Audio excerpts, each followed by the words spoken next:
Hello friends, welcome back to my channel. இன்றைக்கி நம்ம பார்க்கக்கூடிய விஷயம் என்ன அப்படின்னாக்கல, நம்மளுடைய விவசாயத்தில் மண் வளங்கள் ரொம்பவே பாதிக்கப்பட்டிருக்கு. ஏன்னா இப்போ எல்லா விவசாயிகளும் பார்த்தீங்கன்னா கெமிக்கல் ஃபெர்டிலைசனுடைய அளவை பார்த்தீங்கன்னா அதிகப்படுத்திக்கிட்டே போகிறாங்க. அதனுடைய யூஸ் பண்ணக்கூடிய அளவு, நிலத்திற்கு பயன்படுத்தக்கூடிய அளவு ரொம்ப அதிகமாகிட்ட போகுது. ஏன்னா போன சீசனில் போட்ட அளவு இந்த சீசனில் போடும்போது அவங்களுக்கு மகசூல் கொடுக்கறதில்ல. ஸோ இயர் பை இயர் அதனுடைய அளவை கூட்டிக்கிட்டு தான் போகிறாங்க. ஸோ அப்போ என்ன பண்ணுது, அந்த மண் அண்ணாக்களை இறுகி போயிடுது.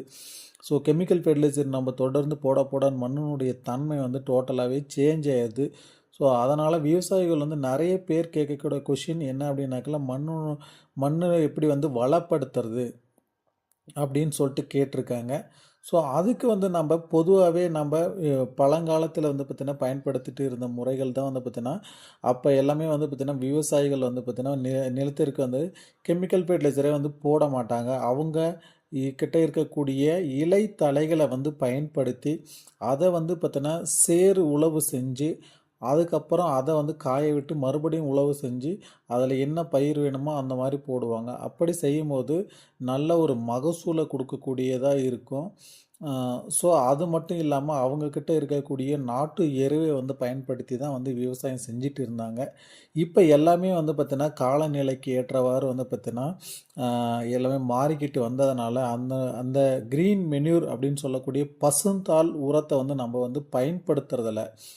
ஸோ இப்போ அந்த பசுந்தாள் உரம் என்ன செய்யும், ஸோ எந்தெந்த மாதிரியான பசுந்தாள் உரங்கள் நம்மக்கிட்ட இருக்குது அப்படின்னு சொல்லிட்டு தான் நாம் இந்த வீடியோவில் ஃபுல்லாக பார்க்க போகிறோம். ஃபர்ஸ்ட் ஆஃப் ஆல் பசுந்தாள் உரம் அப்படின்றது என்ன அப்படின்னாக்கல, அதை ஒரு நார்மலாக நம்ம விதைக்கக்கூடிய இந்த விதைகள் பார்த்திங்கன்னா இப்போ என்னென்ன விதைகள் விதைக்கலாம் அந்த பசுந்தாள் உரத்திற்கு அப்படின்னு சொல்லி பார்க்கும்போது டேன்ஷியா அப்படின்னு நம்ம சொல்லலாம், தக்க பூண்டு அப்படின்னு சொல்லலாம். அது மட்டும் இல்லாமல் சன் எம்புன்னு சொல்லிட்டு ஒன்று இருக்குது. கௌப்பி, நம்ம சாதாரணமாக சாப்பிடக்கூடிய கௌப்பி இருக்குது இல்லைங்களா, அது நம்ம பயன்படுத்தலாம். அது மட்டும் இல்லாமல் க்ரீன் கிராம் பயன்படுத்தலாம், கொளிஞ்சி பயன்படுத்தலாம். ஸோ இந்த மாதிரி விதைகளை பார்த்தீங்கன்னா நம்ம வயலில் ஒரு ஏக்கராவுக்கு மினிமம் பார்த்தீங்கன்னா 7 to 10 kg இல்லை ஒரு 15 kg அளவு வரைக்கும் நீங்கள் கோடை காலத்தில் விதைச்சி விட்டுட்டு அதை அது பூ பூக்கிறதுக்கு முன்னாடி, பிஃபோர் ஃப்ளவரிங்க்கு முன்னாடி அதை நாம் அப்படியே மடக்கி உழவு செய்கிறதுக்கு பேர் தான் க்ரீன் மென்யூர் ஃபார்மிங் அப்படின்னு சொல்லிட்டு சொல்கிறோம். ஸோ இதனால் என்னென்ன பெனிஃபிட்ஸ் நம்மளுக்கு கிடைக்கிது பொதுவாகவே அப்படின்னு பார்க்கும்போது, நம்மளுடைய மண்ணினுடைய தன்மைகள் முற்றிலும் மாறும். அதனுடைய சாயலினுடைய ஸ்ட்ரக்சர் மாற்றப்படும். என்னன்னாக்கல, ஒரு இறுகி கிடைக்கக்கூடிய ஒரு மண்ணை பார்த்தீங்கன்னா நம்ம ஒரு 45 நாள் அந்த செடி அப்படியே டோட்டலாக நம்ம லேண்டை கவர் பண்ணி இருக்கிறதுனால அதில் நல்ல ஒரு மைக்ரோ கிளைமேட்ஸ் உருவாகும்.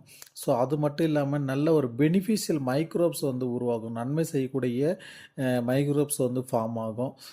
அந்த இலை தலைகளை நம்ம அப்படியே உழவு செய்கிறதுனால அந்த மண்ணினுடைய தன்மை லூசன் கிடைக்கும், நல்ல ஒரு லூஸ் கிடைக்கும், நல்ல ஒரு காற்றோட்டம் அந்த மண்ணுக்கு கிடைக்கும். அது மட்டும் இல்லாமல் அந்த இலை தலையெல்லாம் மக்கிற போது தண்ணியினுடைய கெப்பாசிட்டி அதிகம் பண்ணும். அந்த வாட்டர் ஹோல்டிங் கெப்பாசிட்டி அதிகம் பண்ணி கொடுக்கும் அந்த லேண்டுக்கு. இது மட்டும் இல்லை அப்படின்னாக்கல, அதில் நன்மை செய்யக்கூடிய நிறைய மைக்ரோப்ஸ், முன்னாடி சொன்ன மாதிரி நிறைய மைக்ரோப்ஸ் ஃபார்ம் ஆகும். நம்மளுக்கு கெமிக்கல் ஃபெர்டிலைசனுடைய யூசேஜினுடைய அளவு குறையும். என்ன காரணம் அப்படின்னாக்கல, இதில் நைட்ரஜன் ஃபிக்சேஷன் கண்டென்ட் அதிகமாக இருக்கும். ஸோ இந்த மாதிரி லெகிமினோஸ் கிராப்ஸில் எல்லாத்துலேயுமே பார்த்திங்கன்னா நைட்ரஜன் ஃபிக்சேஷன் கண்டென்ட் உங்களுக்கு அதிகமாக இருக்கும். அப்போ மண்ணில் பார்த்திங்கன்னா அட்மாஸ்பியரில் இருக்கக்கூடிய நைட்ரஜனை, வளிமண்டலத்தில் இருக்கக்கூடிய நைட்ரஜனை மண்ணுக்கு பார்த்திங்கன்னா கிரகிச்சு அதில் பார்த்திங்கன்னா நைட்ரஜனை சேமித்து வைக்கும். ஸோ அப்போ ஆட்டோமேட்டிக்காக அந்த செடி பார்த்திங்கன்னா நைட்ரஜன் சத்தை பார்த்திங்கன்னா மண்ணிலிருந்து எடுத்துக்க ஆரம்பிக்கும். நம்ம போடக்கூடிய மெயின் கிராப்பு, முதன்மை கிராப் பார்த்திங்கன்னா மண்ணில் பார்த்திங்கன்னா நைட்ரஜன் சத்தை எடுத்து ஒரு நல்ல ஹெல்த்தியான செடியாக வளர ஆரம்பிக்கும். நீங்கள் கெமிக்கல் ஃபெர்டிலைசர் போடுறத விட இது நேச்சுரலாக மண்ணிலேருந்து எடுக்கிற போது ஒரு ஹெல்த்தியாக வளர ஆரம்பிக்கும். ஸோ நைட்ரஜன் மட்டும் சேமித்து வைக்கிதா அப்படின்னு பார்க்கும்போது அது மட்டும் இல்லாமல் மைக்ரோ நியூட்ரிஷனும் இதில் பார்த்திங்கன்னா நிறைய மைக்ரோ நியூட்ரிஷனும் சேமித்து வைக்கிது. மைக்ரோ நியூட்ரியன்ஸ் எல்லாமே சேமித்து வைக்கிறதுனால நீங்கள் இந்த மாதிரி இயர்லி ஒன்ஸ் நீங்கள் பசுந்தாள் உரங்கள் வந்து பார்த்தீங்கன்னா, பசுந்தாள் பயிர்கள வந்து பார்த்தீங்கன்னா, நீங்க உங்களுடைய லேண்டில விதைச்சு விட்டு, அந்த சம்மர் முடியவும் அடுத்த ஜூன், ஜூலைல மழை ஸ்டார்ட் ஆகும் இல்லைங்களா? அப்போ வந்து பார்த்தீங்கன்னா, அத நல்லா உழவு செஞ்சு ரெடியா வச்சிருந்து நீங்க பயிர் செய்யும்போது, அதனுடைய ஈல்டு வந்து நல்லா இருக்கும். ஸோ அது ரெசிஸ்டண்ட்டா இருக்கும். இன்னொரு விஷயம் என்னன்னாக்கா, பூச்சி தாக்குதல், நோய் தாக்குதல்லேருந்து அந்த பயிர் வந்து பார்த்தீங்கன்னா, நல்ல ஒரு ரெசிஸ்டண்ட்டா இருக்கும். அதனுடைய வரக்கூடிய மகசூல் வந்து பார்த்தீங்கன்னா, நல்ல ஒரு தரமான மகசூலா, அதிகமான மகசூலா வந்து கொடுக்கக்கூடியதா இருக்கும். இது வந்து எல்லா விவசாயிகளுமே பயன்படுத்தலாம். ஆர்கானிக் ஃபார்மிங் பண்றவங்க மட்டும் தான் இத பண்றாங்க. அவங்க மட்டும் தான் இத பண்ணணும் அப்படின்றது கிடையாது. எல்லா விவசாயிகளும் அவங்களுடைய மண்ணினுடைய தன்மைய மாற்றத்திற்காக பண்ணலாம். இத செய்யும்போது உங்களுக்கு கெமிக்கல் ஃபெர்டிலைசர்னுடைய அளவு வந்து குறையும். உங்களுக்கு காஸ்ட் எஃபெக்டிவாவும் இருக்கும் இந்த மெத்தடு. ஸோ இத வந்து எல்லாருமே வந்து பயன்படுத்துங்க. மண்ணுடைய தன்மை வந்து நல்லா இருந்தா, சத்தா, மண்ணு நல்ல வீரியமா இருந்தால் மட்டுமே வந்து நாம செய்யக்கூடிய பயிர்கள் வந்து பார்த்தீங்கன்னா, நாம நெனச்ச மாரி வந்து ஈல்டு எடுக்க முடியும். ஸோ இந்த மாரி தான் வந்து பார்த்தீங்கன்னா, நம்ப நெறைய வந்து விஷயங்கள் வந்து நம்ப அத ஃபாலோ பண்ணாதனால தான் நம்மளுடைய மண்ணினுடைய தன்மை வந்து பார்த்தீங்கன்னா குறைஞ்சு போயிருக்கு. ஸோ இது எல்லாமே வந்து பார்த்தீங்கன்னா, விவசாயிகள் செய்யக்கூடிய ஒரு ப்ராக்டிஸா நீங்க கண்டிப்பா ஃபாலோ பண்ணுங்க.